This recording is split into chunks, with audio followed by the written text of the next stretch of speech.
Good morning madam. Sir, আরে madam কি করতেছেন? পায়ে হাত দিয়ে সালাম করতেছেন। আপনাকে সালাম করবো না তো কাকে সালাম করব? স্যার, আপনি আমাকে চিনতে পারছেন না? ম্যাডাম আপনি কি করতেছেন? সামান্য একজন সিকিউরিটি গার্ড, আপনি তার পা ধরে সালাম করতেছেন, আমি তো কিছুই বুঝতে পারতেছি না।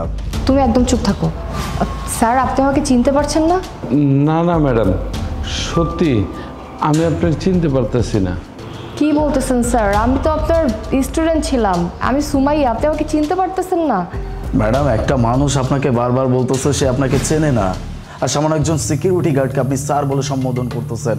ম্যাম আপনি এত বড় একটা কোম্পানির ওনার, আপনি কিনা একটা সামান্য সিকিউরিটি গার্ডের পা ধরে সালাম করতেছেন। এটা যদি আশেপাশের মানুষজন দেখে তাহলে মান সম্মানটা কোথায় গিয়ে দাঁড়াবে আপনি বুঝতে পারতেছেন?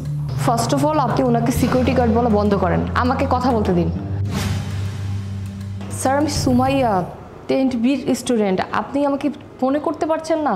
আরে আমি চলে 2টা ঝুটি করে আসতাম, চশমা পরে আসতাম। ও তুমি সুমাইয়া, ওই যে 2 ঝুটি করে আসতা, এখন আমার মনে পড়তেছে। কিন্তু স্যার, একটা বিষয় আমি বুঝতে পারতেছি না, আপনি এখানে কি করতেছেন? সিকিউরিটি গার্ডের পোশাক পরে এখানে চাকরি করতেছেন, বিষয়টা আসলে আমি ক্লিয়ার হতে পারছি না। কি হয়েছে স্যার? স্কুল থেকে রিটায়ার নেওয়ার পরে আমার ওয়াইফের কঠিন একটা রোগ হয়। তার চিকিৎসার জন্য আমার যে ইন্স্যুরেন্স ছিল সেটা ভাঙা আমি তার চিকিৎসা করছি, কিন্তু তার আমি বাঁচাইতে পারিনি।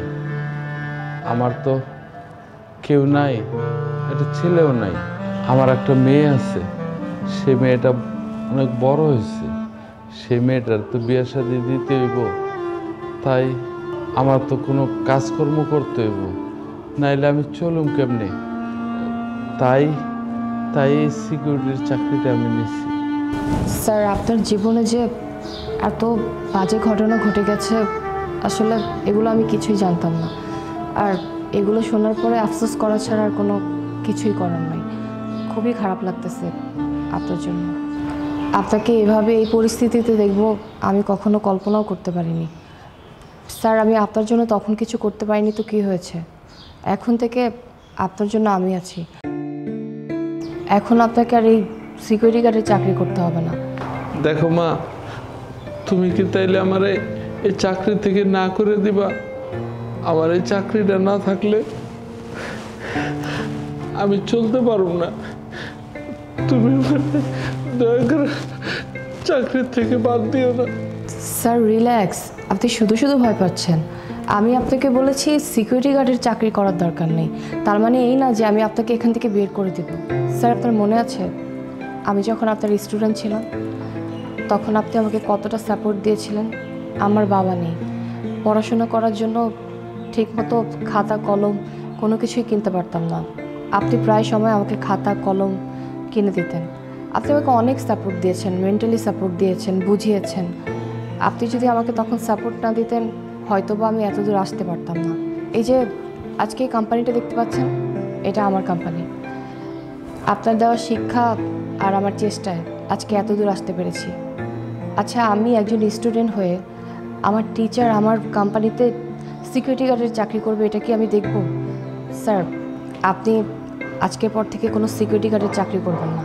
আপনি আমারই অফিসে আমার ম্যানেজার পোস্টে জব করবেন। ম্যাম আপনি কি পাগল হয়ে গেছেন? Out of your mind?